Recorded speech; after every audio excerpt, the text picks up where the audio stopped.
हाथों ने और फिर झट से उसका चेहरा ढक दिया। मृगांका ने मंत्र पढ़ना शुरू किया और कहा, सब लड़की की लाश से दूर खड़े रहो ताकि उसकी आत्मा को यहाँ से निकलने के लिए रास्ता मिले। सब शरीर से दूर खड़े हो गए। तृष्णा ये सब दूर से देख रही थी और सोच रही थी, क्या सच में इसकी आत्मा चली जाएगी? अगर वो जाना नहीं चाहती हो तो? पीछे से मृगांका के मंत्र उच्चारण की आवाज में गूंज रही थी। ओम त्र्यंबकम यजामहे सुगंधिम पुष्टिवर्धनम उर्वारुकमिव बंधनाम मृत्युर्मोक्षे मामृतात्। मृगांका ने ठाकुर को कहा, अब किसी पंडित को बुलाकर आप इसका अंतिम संस्कार कीजिए। मैं किसी अल्पायु लड़की का अंतिम संस्कार नहीं कर सकती। ये सुनकर सब हैरानी से मृगांका को देखने लगे। ठाकुर का भाई तेज सिंह गुस्से में बोला, क्यों? तू ही करती आई है गांव में औरतों का अंतिम संस्कार। औरतों का किया है, किसी अल्पायु लड़की का नहीं।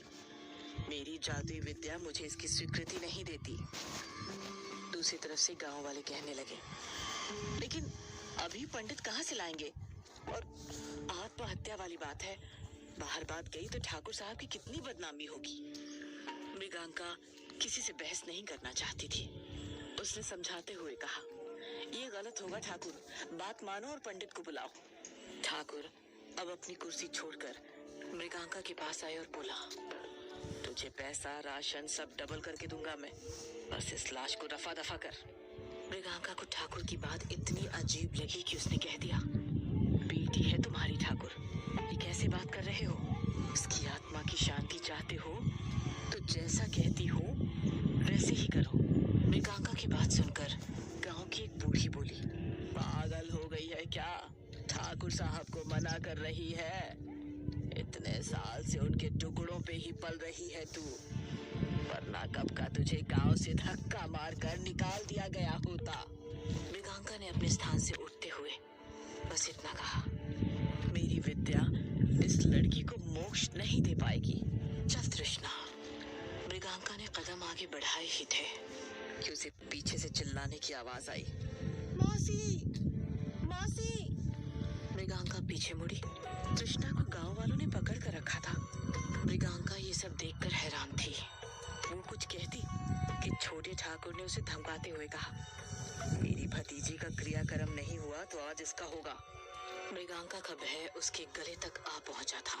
उसने देखा कि मौसम फिर बदल रहा है, हवा तेज हो गई थी। मृगांका ने खुद को संभाला और कोई अनहोनी हो उससे पहले उसने गांव वालों से विनम्रता से कहा, बच्ची ने क्या बिगाड़ा है? इसको छोड़ दो। जिस काम को करने की तुम जिद कर रहे हो वो मेरे हाथ में है ही नहीं। लेकिन लोग जिद में अंधे थे। मृगांका ने जब तृष्णा को छुड़ाने की कोशिश की तो ठाकुर ने बंदूक की नोक पर उसे मरी हुई लड़की के शव के पास बिठा दिया और बौखलाकर कहा, शुरू कर। मृगांका मंत्र पढ़ना शुरू करती, लेकिन फिर बीच में ही भूल जाती। साफ जाहिर था कि वो चाहकर भी कुछ नहीं कर सकती। तभी हवा की एक तेज झोंके से लड़की की लाश पर बड़ा कपड़ा